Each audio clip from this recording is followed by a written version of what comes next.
Ms.B and Miss Brenda Coles coming to you live on my Facebook page, Renita Claiborne. We are a leader's voice today. That's right. Every Sunday at 1 p.m. you can hear an episode of The Leader's Voice, but not only every Sunday, but every first Sunday of each month, you will now get to see Sister Brenda Coles on A Leader's Voice on Storm Talk 365. Welcome, Miss Brenda. Thank you, Queen. Thank you. Wonderful to be here. Thank you. I appreciate it. Yes, we both are thankful for so many reasons, but today is absolutely amazing day. Not only is it the debut of you being on The Leader's Voice, but we have a lot going on and a lot to talk about.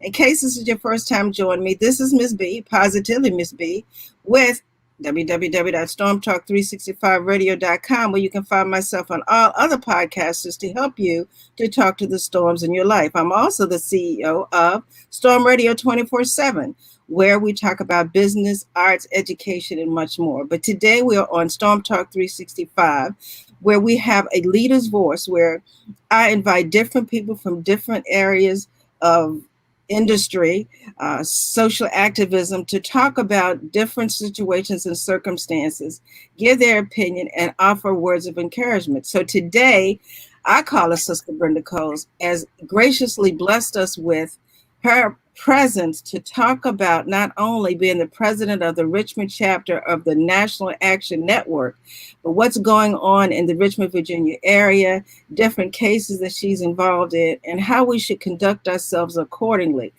Brenda, what are we going to talk about today? What's the first subject you want to tackle today? Wow. I'm going to tell you, I actually handle the state of Virginia, and for the Richmond, Virginia chapter of the National Action Network is the only chapter in the state of Virginia. We are working on a Petersburg chapter. We got a dynamic brother down there by the name of Pastor Tony, Bishop Tony McDaniel, that has been also working with our chapter, and he has joined us in many events that he wants to open up a chapter in Petersburg. And Lord, we're working with him and hoping that hopefully soon we'll get a chapter open down there, because Richmond, Virginia is the only chapter in Virginia, and we handle the entire state of Virginia and West Virginia. So we are all over the state. So it's not just Richmond. So we are in over the entire state of Virginia and West Virginia. So we got a lot going on. We actually have the number of cases I have in West Virginia is unbelievable, along with just the cases that we do have here in Virginia, here in the Central Virginia area, as well as other parts of Virginia. So, and what I do, I am very particular about, and when it comes to our cases with our incarcerated brothers and sisters, and this is something that I do talk with with our team about. When it comes to their particular cases, then there is a lot of confidentiality. It depends on the case. It depends on, rather not, it just depends on that particular case. It depends on the family, because we have a criminal justice panel. This is something that we have that actually you're not going to find in most NAN chapters. New York chapter have something very, very similar to it. It's called the Second Chance Committee, which there's a powerful brother that I'm hoping that you're going to be able to get on your show that everybody needs to hear. His name is Brother Victor Pate, Chaplain Victor Pate, and I'm hoping that you'll be able to get this brother on your show, because that is a powerful brother out of New York, and what he's doing in New York for incarcerated individuals, and for those that have re-entered, and what he's doing to make sure that when they come back out, when they enter out, and all of the resources, housing, and everything that they offer and give them when they come back out, as well as what we're doing here. But we have a criminal justice committee that I'm extremely proud of, and because what I have learned with family. With families that call me up and they don't know when they got families or brother, when they got their family members or they're on the inside, they don't have any idea what's going on. They have a lot of questions. They don't know. Their family members call them. They don't know what to do. So this criminal justice panel consists of actually is growing. It started off with the three brothers, and all three brothers spent and I handpicked these three brothers for a reason. Their names is Joe Hinton Bay. Joe spent 35 plus years in prison. Willie X. Brown, he spent 35 years in prison. And Adrian Rome. And Adrian spent over 30 years in prison. And the reason why, and these brothers, they're special individuals. They was interviewed over last year with my son, Elijah Coles Brown. And when I heard these stories of these brothers and what they did and how they help other brothers and sisters, other brothers help them and pull them up while they was in prison and took them under. And then since they've been out, we're talking about brother Willie X Brown has a clothing line that he is launching called Borderline Unlimited. Brother Willie X Brown, he goes down to the General Assembly and works with different organizations, and he goes down there and talks about what is going on behind the walls with the brothers and sisters and what we can do to help. He talks to the parole boards and talk to them about what's going on behind the walls and how things can be better. And of course, and then also works. So, and like I say, and then also putting together his clothing line. Brother Joe Hinton Bay, while he was in prison, this brother should have gotten a law degree. I call him my legal mind. He can read a legal brief. Now I thought I was good. No, I ain't nothing compared to this brother. This brother can read a legal brief and quote and tell you every constitution that has been broken. And so, he can tell you every legal constitution has been broken and what can be done. And he even came out and done research for lawyers locally. He worked with several local attorneys since he had been out. He has a regular job. He has a wife that he's been married to for a very long time. These are the brothers, and then Adrian Rome, the same thing. These are brothers that, and see where I'm at. When I put this panel together, see, I knew, and then we brought on sister, which is going to be on your show, I understand, Sister Winter Giovanni. Mm-hmm. This sister, what is very interesting. I'm not going to tell her story because she's going to be on my show. It's going to be on your show. Yeah, we're just going to talk about the panel. Right. But she is also on the criminal justice panel for the women. And so she works with the women that are in the women institutions, and so we have those cases. But for the women that we're working with COVID situations that's within the prison system.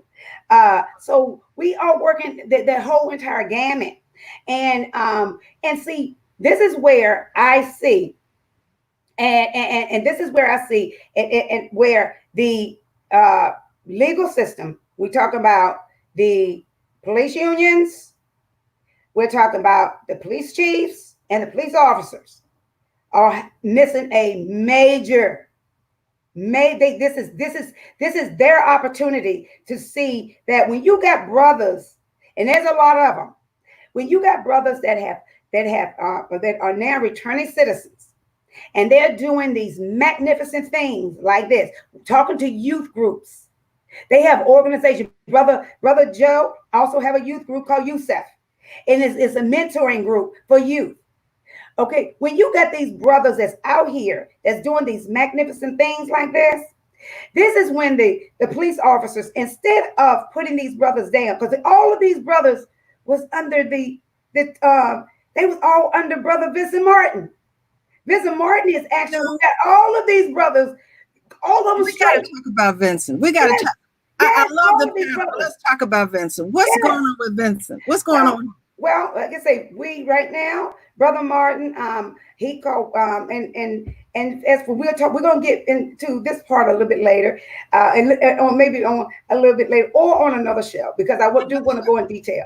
But I was hospitalized, and but I'm fine. But we'll talk about that. We're going to talk about that. And Brother Martin did call me. I did get a call, and he prayed with me.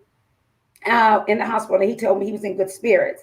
So his concern at that time was my health getting better. And I told him we still there. We're still in the fight. At that time, he was, I think, when I spoke with him, it was 17 days in. So right now we should be about 20, 21 days in. So Explain to the listeners, what does that mean? okay, 2020. When I say that, means that his unjustified delay of an investigation, because he should have been out on May the 11th, and they are doing a 30-day internal investigation. He was unjustifiable delayed. Okay, and they call it a delay. Let's put it that way. And this came from the police unions and the Republicans that sent a letter to the governor at the last minute. Now, let's be very clear.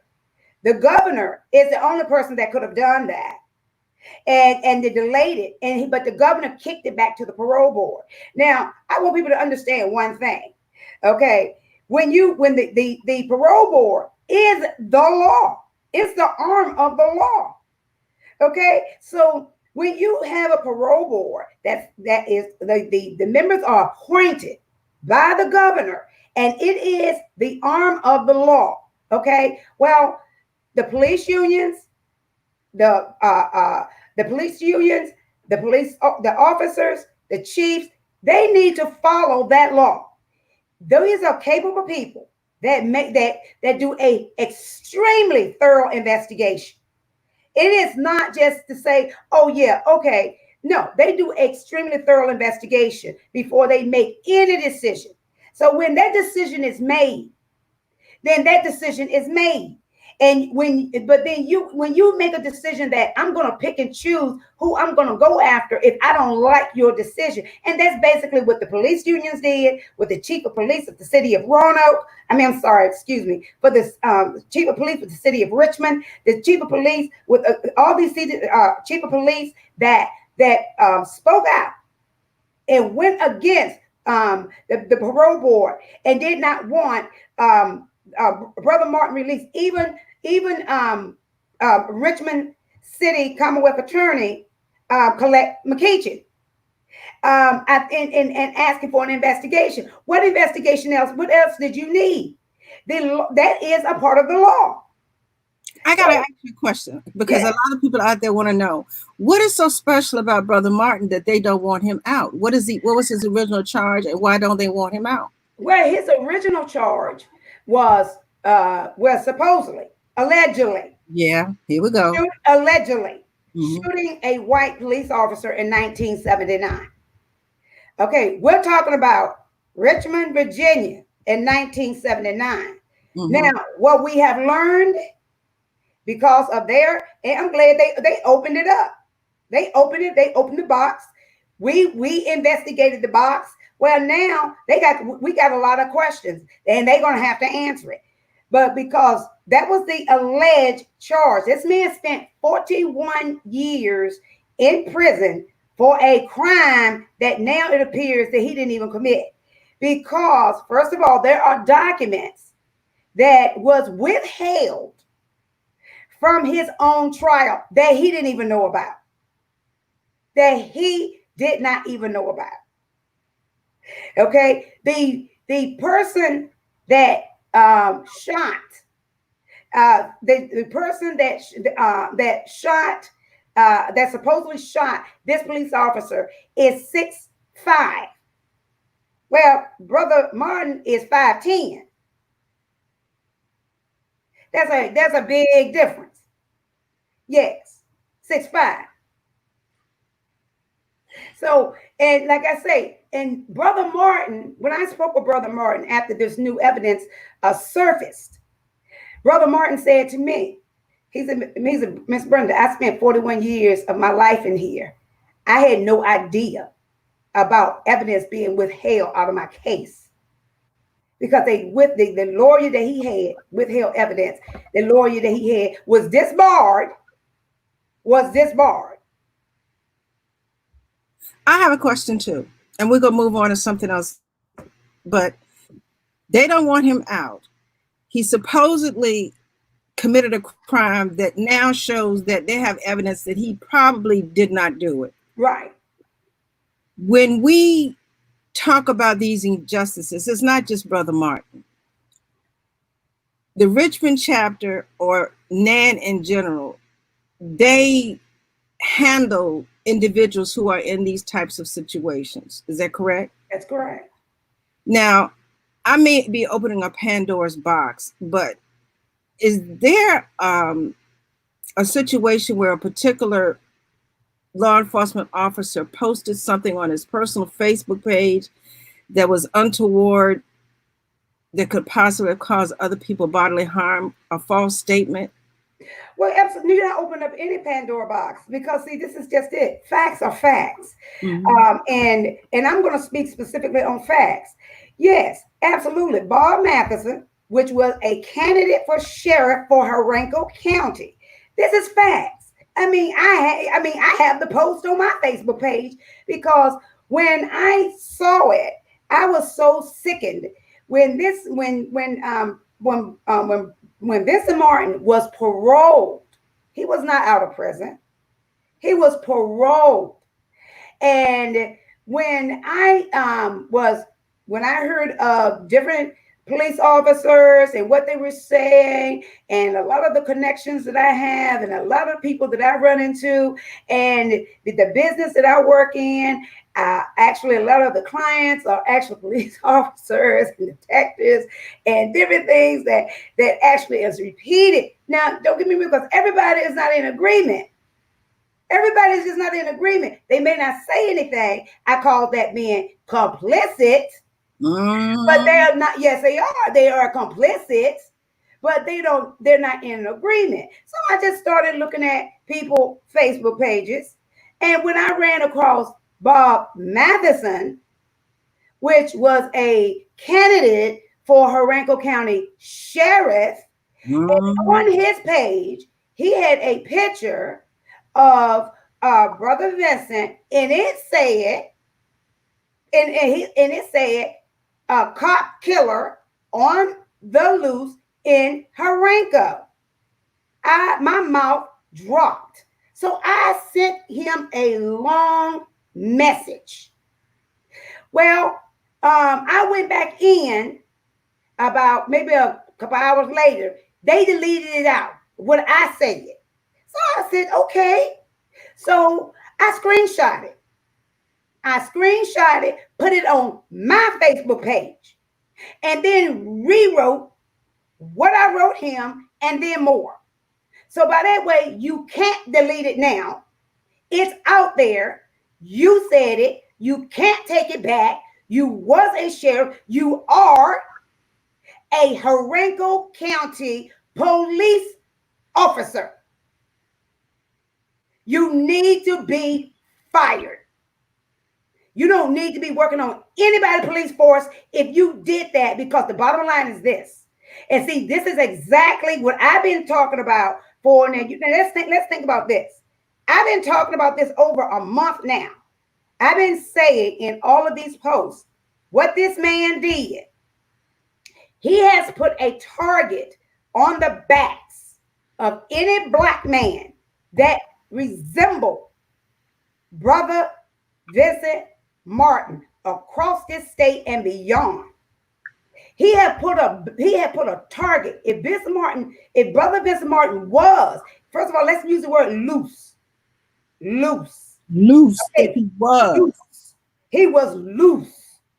First of all, that's a lie, because he was paroled. He was not out.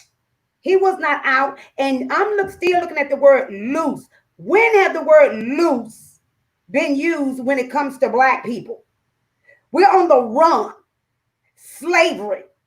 Loose. See, that's a word you're not going to get away from me on in the first place when you use that word loose. And so, so you use it. So yes, every time Bob Matheson rears his head as a candidate for anything, and I made it very clear, you're not going to be forgotten.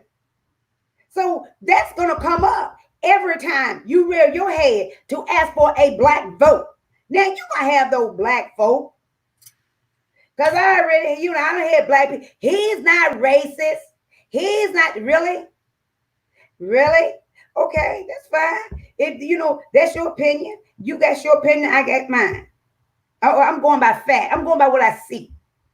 Okay? I'm going by what I'm reading on his Facebook page. Okay?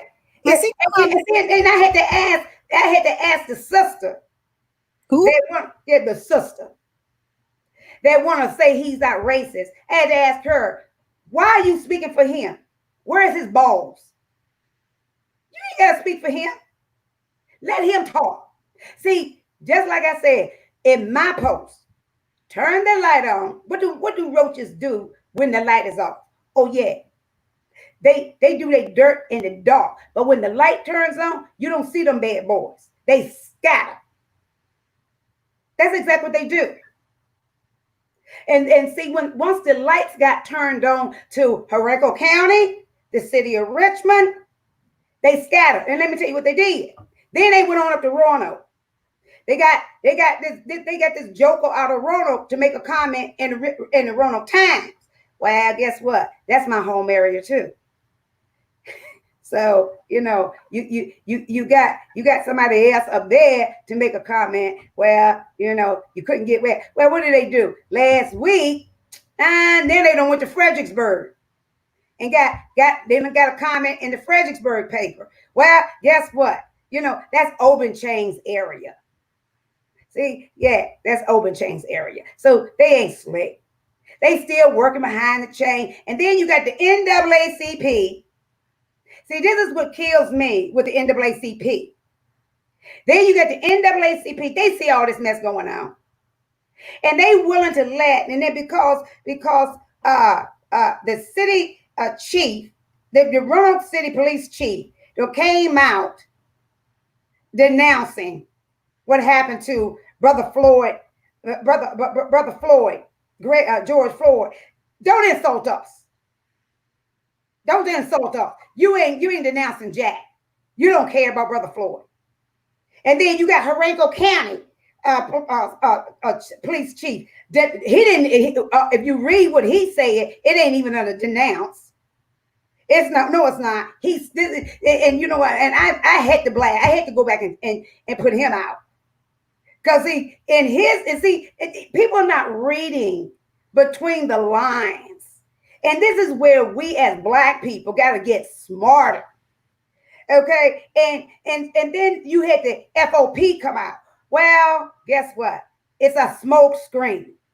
Because that's what I mean by, and I'm going back to your question when you say, explain what that means about 17 days out or 20 days out. Because it's a smoke screen. They want us to forget about Brother Floyd. They want to put out some message as if,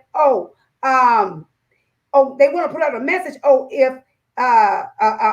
If we put out a message now that we're upset about Minnesota, then maybe they'll think that we would rather work with the Black community, or we wouldn't do that. Well, your police officers are doing it. I mean, you don't broke the law in Virginia. Why are you even denouncing Minnesota when you ain't even following the law here in Virginia? Okay, you're hypocrites. I don't want to hear that. And then you got Henrico County officer saying in his little piece, and they keep reporting it, said that he denounced and told his officers that he wanted to, something like that. What do you think that would happen if how would you think that would be an impact on the communities in which the people live? Well, did you talk about Matthews yet? Did you take him off the force? No, you know about that man's post because you was told about it. And you know what? Now, this is hearsay. I normally don't like to repeat hearsay, but I don't like to repeat hearsay, so I won't do that.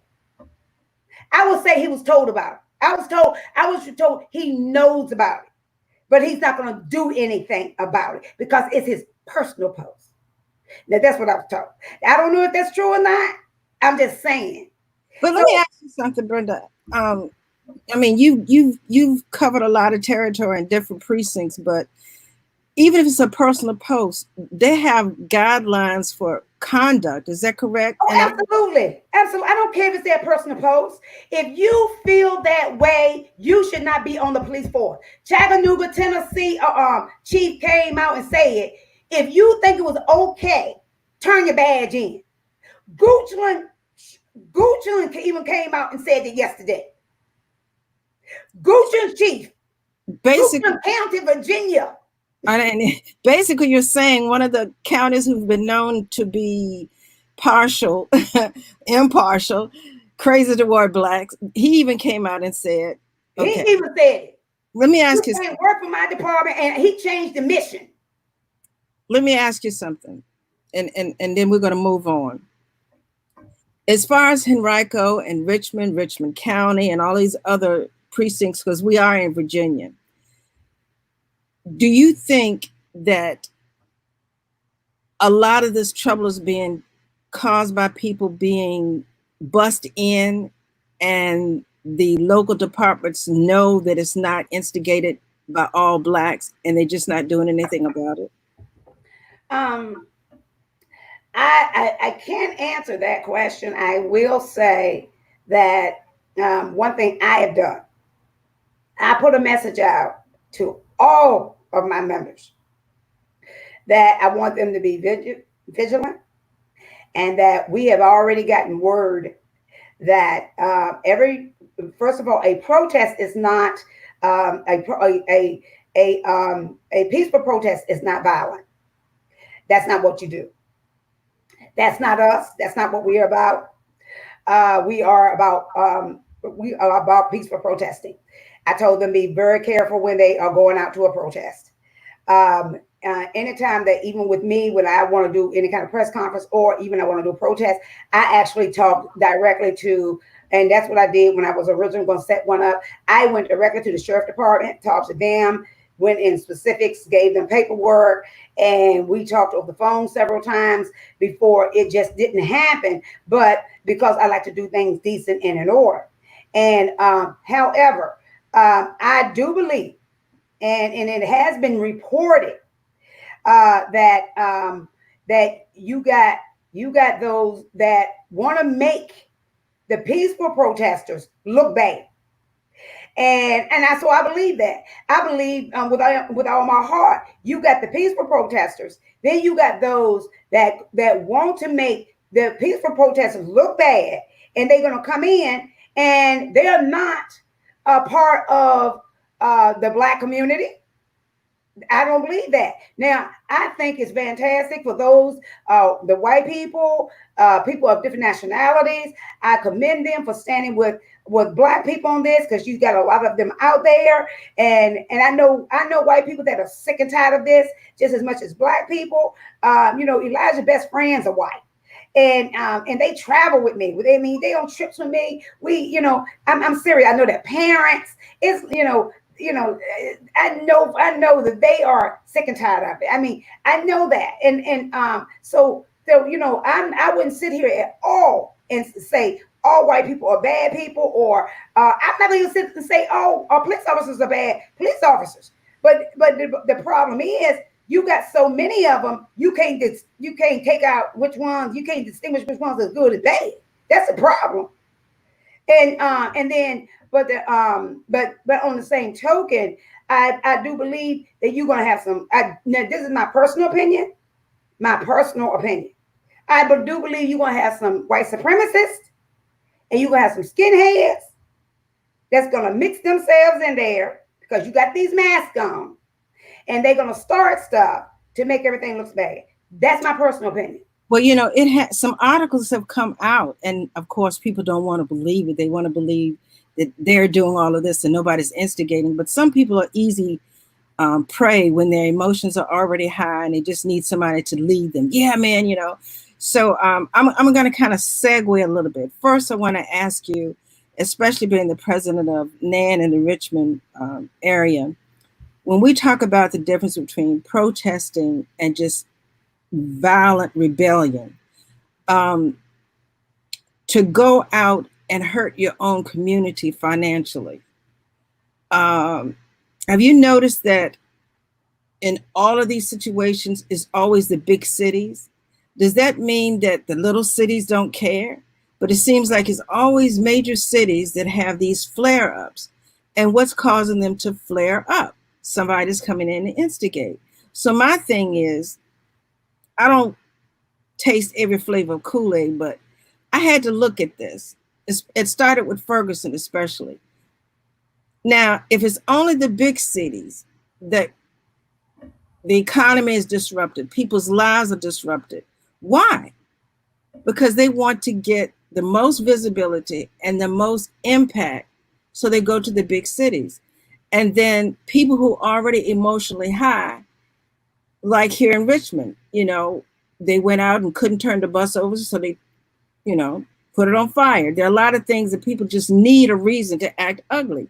But what has destroying property, and this is the question, what has destroying property got to do with getting attention for injustices in the system?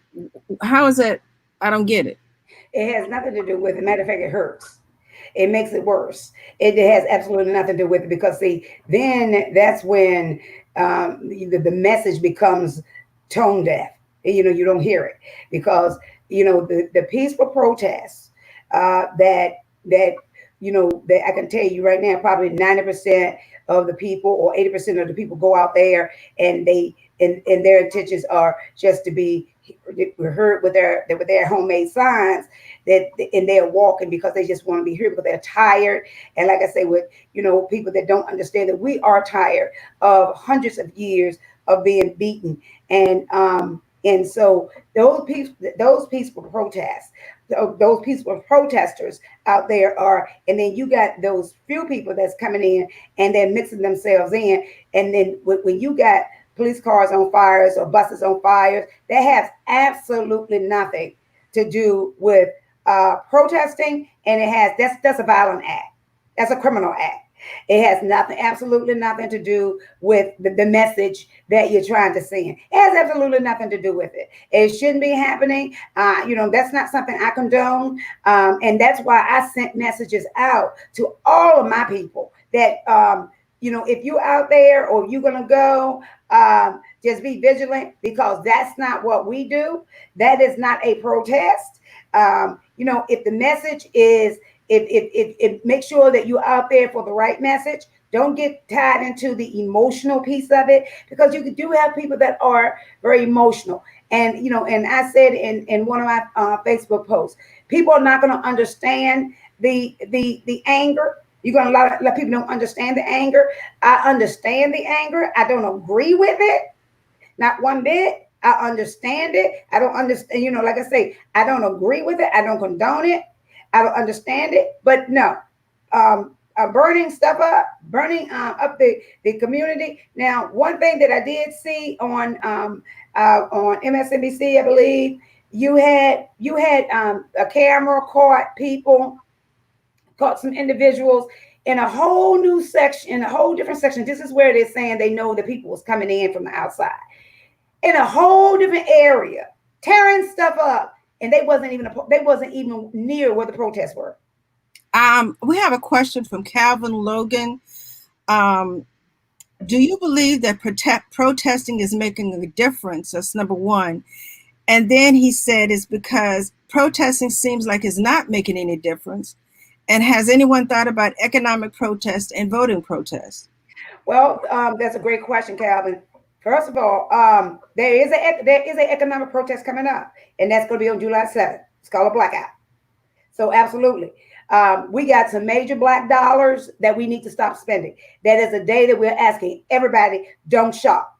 Don't shop. Stop spending our black dollars in all these locations and let them see. And we, like I said, and that's one. Now, is protesting working? I'm going to say, Calvin, um, the protest the protest itself, I do believe that it's working. Why? Because I think people are saying, people. I think when police unions, because the police unions are powerful. See, the police unions were the ones that were protecting these police officers. You got too many. Let's take that black officer that shot the white woman some years ago, and he got 12 years. Okay, he thought she had something in her pocket when she called. She was in an alley, and he was in the car. I think he was Muslim. He was on the driver's side, and she was on the passenger side, and she had her hands in her pocket. He thought she was brandishing a firearm. She pulled when she pulled her hand out, he thought she had a gun. He shot through the window and shot her. He got 12 years. He spoke out. He was marching. He said because he got 12 years immediately. But then you got all of these white officers that have killed black men, shot them down. Black people, black women, black children, they get nothing. These are the police unions. Let's be very clear. The police unions are the ones that's doing this. They are hiding behind the police unions because they know. Look at the man that killed Mr. Floyd. That man, now look at his demeanor. That man had his hand in his pocket. Okay, read his nonverbal. Okay, because see, my background is in mental health and social work. Okay, I read nonverbals. Read that man nonverbal. That man had his knee pressing down into Mr. George's neck with his hand in his pocket, looking up at the camera like, "Cheese, take my picture. I'm not worried. I am protected." And you know what? Until all of this started with the protesting and then it's gotten out of hand, he was not going to be arrested. You have to understand that. Now, see, the other three, they need to be arrested like right now. They should have been in jail. And we still not even looking at a first degree murder. We're looking at third degree, which is nothing. We're looking at the man should be for all of them should be charged with first degree murder. So do I believe that it's working? To a degree, absolutely. Do I agree with the burning and the looting and the rioting? No, absolutely not. But is the protest working? Absolutely. Because let me tell you something. These police unions, see, we rising up. See, we ain't sitting still. Not even with this virus. Okay? So see, you can't say it ain't working. Because see, when you got police chiefs and unions that are saying, we denounce this. When have they come out and denounced anything? They ain't say about to announce nothing. That's right. Yeah, it's working. Okay. The question I guess he wanted to clarify, do you believe one day, just one day of economic protest will make a difference? Well, that's what I was saying that July, that on yes, we do have that one day. No, I don't believe one day will make a difference. I think it's something that needs to be done. I think the economic protests certainly need to be done at least once a month. I do. I believe that need to be done once a month. We have billions, but we spend more money. Black people spend more money than any race. We spend billions and billions and billions of dollars, and all of these other, Asians, white businesses, all of these other businesses. We spend it more than we do in our own black businesses. We need to start, and that's something else. We need to start supporting black businesses more, black banks, black businesses, and then like I say, yes, but we definitely need to have it more than just one day, because see, then that's another way to show them, look, our black dollars is also going to matter in this man. So we need to start making a difference. You need to start making a change in the criminal justice system, and how you and treating us with equality in the way it was supposed, in the way this system, well, no, it ain't designed to treat us that way. Let me go back on that. It's not even designed to treat us equally. We're moving into 40 minutes into it. I just want to interject this. I posted about the origin of the police department in the United States. And that's something that people should really look up. The police department was designed not to be fair, because the original officers were criminals and a lot of them were paid. The establishment is not set up to be fair. The establishment has its own community standards. I want to go back to good cop, bad cop. Good cops have two choices: stay and be silent, or leave. Because if you speak up, the very people that you are depending on to protect you may be the very ones to make sure you get set up, your family get killed. It's hard to have integrity among a group of people who have their own code of ethics. It's like a good old boy. And if you don't fit in, you're in trouble. Yeah. A lot of them stay and figure, what if I just do the best I can, I can make a difference. So I'm not bashing good cop, bad cop. I'm saying it's hard when you want to be a part of something that's good and you realize I'm in deeper than I thought I was. When you want to take care of your family, there's a lot of reasons why people on the inside are not speaking up. It's not easy. Calvin said, then we should become economic power to Black owned businesses only for 1 month would be a better idea in my personal belief. But thank you for answering your question. And then he said the military has a code as well. Before we get into that, we should become an economic power to Black owned business only for 1 month. Now, see, let me tell you something. We have all of these ideas, but back in the day, when we did have unity among Blacks economically, we were a real threat. And that's the only way that we can be a threat. But after everything got burnt down and this, that, and the other, and then, there's a lot of stuff going on. But the mentality of the darker skinned race right now um, does not have that much unity. It's all about what they want to do individually. So this question is for you, Brenda, as the president of the Richmond chapter of the National Action Network. For the youth and young adults, we got some crazy old folks too, but for the youth and young adults who have decided that violence is the only way to get attention, give them a word of encouragement to take a nonviolent approach, if you will. That's a That's good a good question question because because I have a I have a 16-year-old and I have a 30-year-old and and I have I have a third son that's not my biological, but I claim him as my third, and he's 33. Um, what I would like to say to the young people, first of all, um, I see so much promise in our young people because we're in such a generation where when they're coming out brilliant, and and unfortunately they are, you got a lot of them that are, they don't have opportunity, or the opportunity they have, um, it may not be it may not be something that in other words, it may be the opportunities that they want to have may not be available to them, but they are brilliant people because and they're actually very, very creative.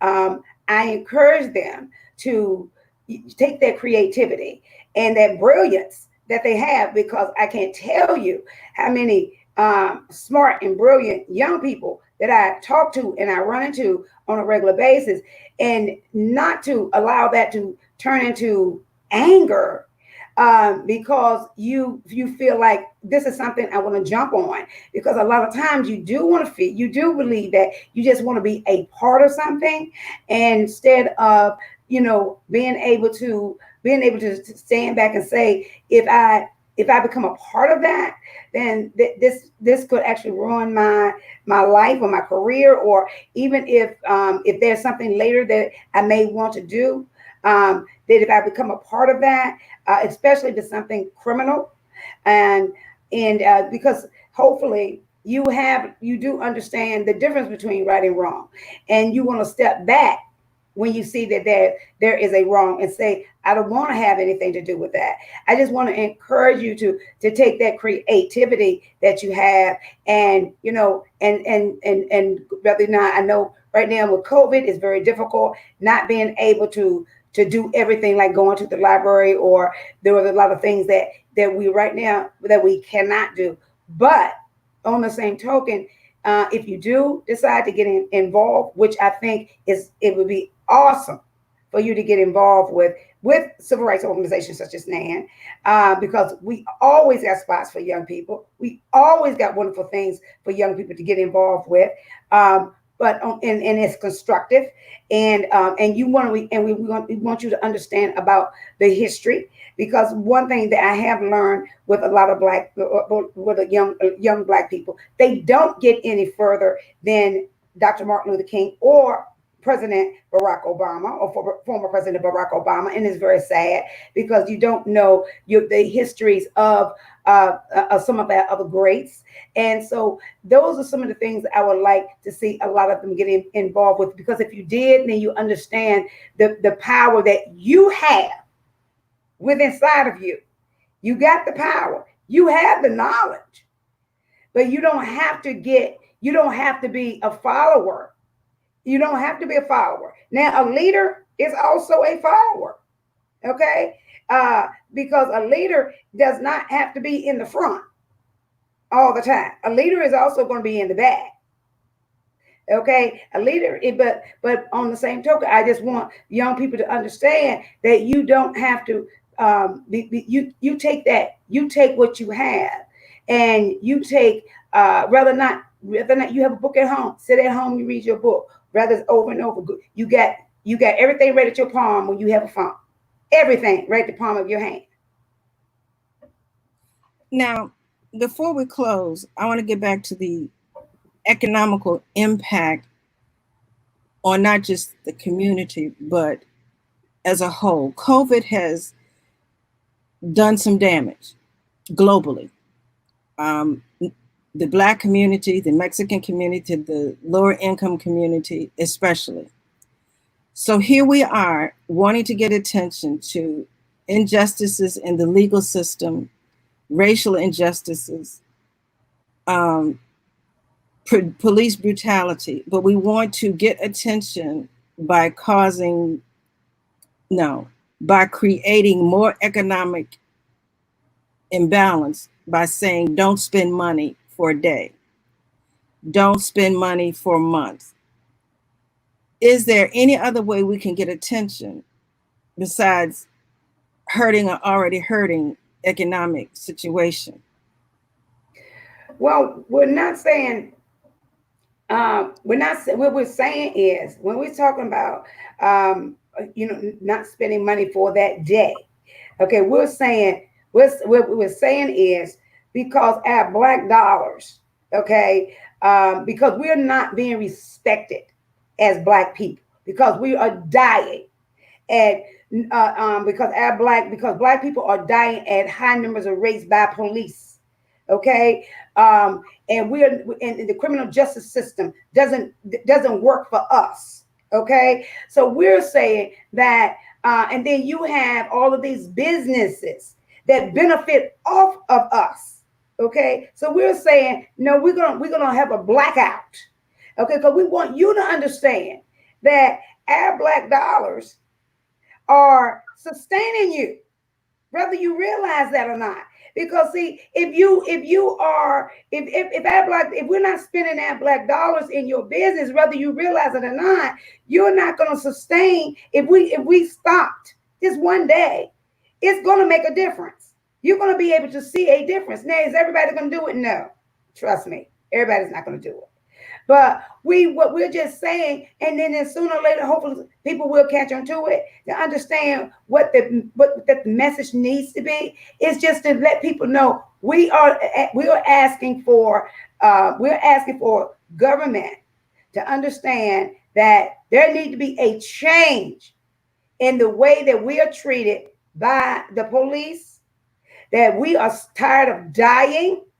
This is not any different than and I noticed this.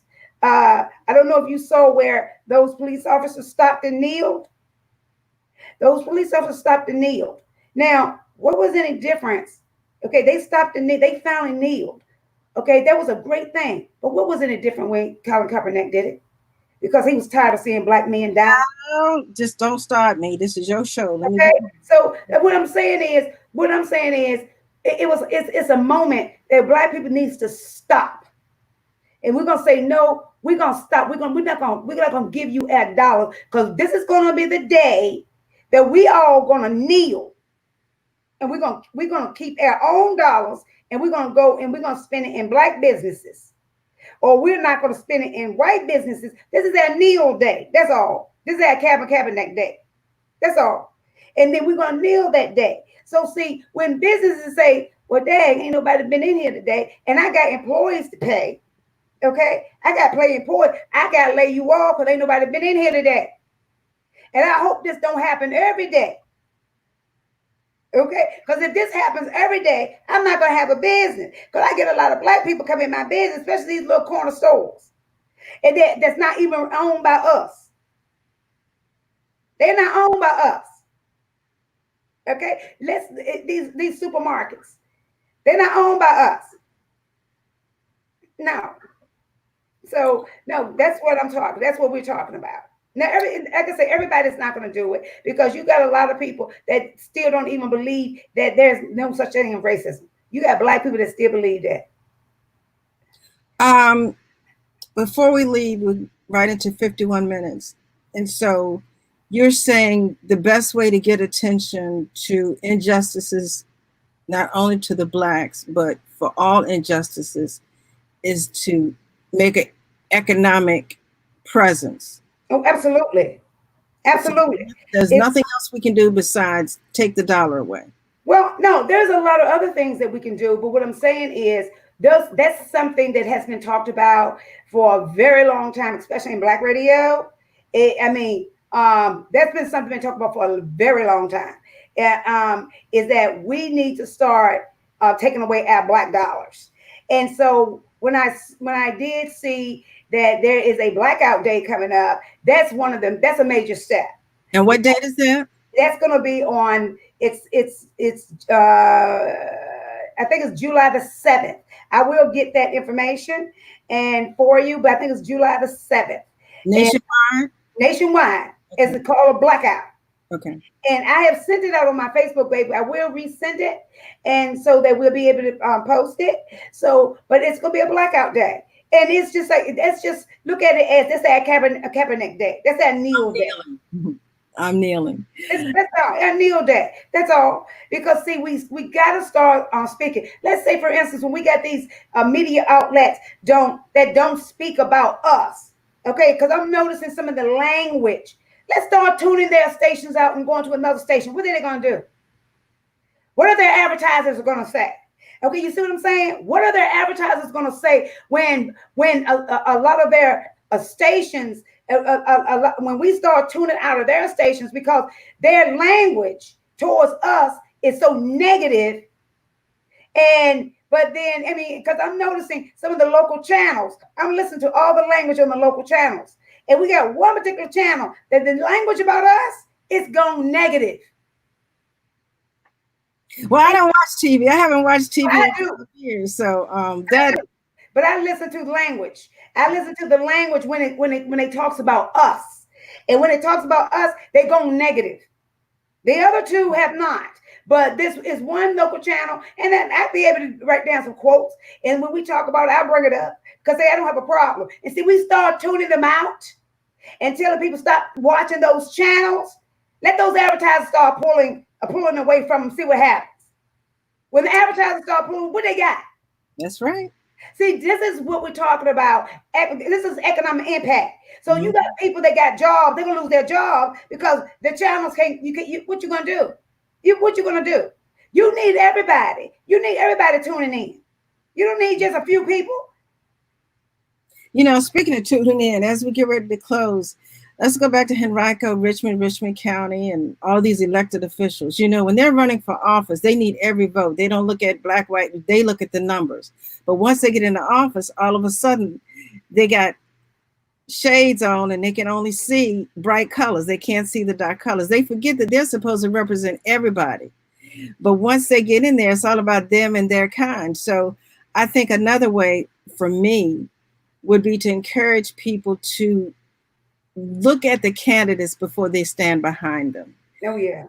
Who they are is out there. You just have to pay attention and don't be so quick to say, because I don't want that one, I'll just vote for this one. And that's not a good reason to cast a vote. And so you have a lot of people in the office that never had any intention of supporting the Black community, Hispanic Oh community. no.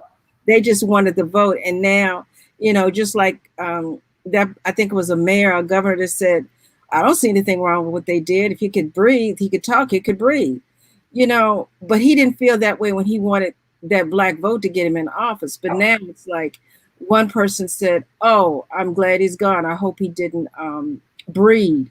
There are a lot of things coming out, but again, I go back to why was the police department established and who were the original members? You can look it up. There were criminals. There were people who had bad backgrounds, and it's the same now. And so that's why sometimes it's hard to get on the force. It's hard to stay on the force. And if you're on the force, it's hard to speak up because it was never designed to be an honest institution, not just against Blacks either. There's a lot of people who of other colors are being discriminated against, but they're not being killed the way we are. No, absolutely not. And I mean, and unfortunately, and when it comes to those unions, it is sad to say is that you know what it's like. Wow, for what they able to get away with, and they call everybody else criminals. It's amazing. It's It's like it's amazing. like a mafia, and it's unfortunate. Oh, no. Yeah. Okay. You hit it right on the head. Yes, Yeah, indeed. It's amazing. And it, so it is, and like I say, if people are not understanding that and they're not clear about what they see and how it works, they need to pick up a book and read about it. yeah. Yeah. But before I leave and give you your last words, I just want to say, for me, Miss B, um, I worked in corrections. I worked in the jails. I worked alongside police officers. I want to tell you personally that regardless of all the negativity that you see, overall, there's some good people within not only the legal system, but in the police departments. And they just don't get a chance to be recognized, to be heard. And I believe all lives matter, regardless of the behavior. I don't believe not one life is worthless. So, as far as the police officers are concerned who are doing the best they can and putting their lives on the line, I appreciate it. For those who are in the sheriff's department working inside the walls with people who have behavior issues and are causing life threatening situations every day, I have respect because been there, done that, seen it all. So, as we come to a close, Brenda, again, I want to um, give my thanks to everyone who's again doing the best they can to make sure integrity is maintained to the best of their ability. Give the listeners your closing remarks and how they can find you at NAN. Well, I want to thank everybody, and I want to thank you, Benita. Thank you for this opportunity, this platform, and I'm looking forward to speaking on this the first Sunday of each month at 1 o'clock. Please join. Bring in your questions. We're gonna be having some dynamite conversations because this is very much needed. And but you can find me.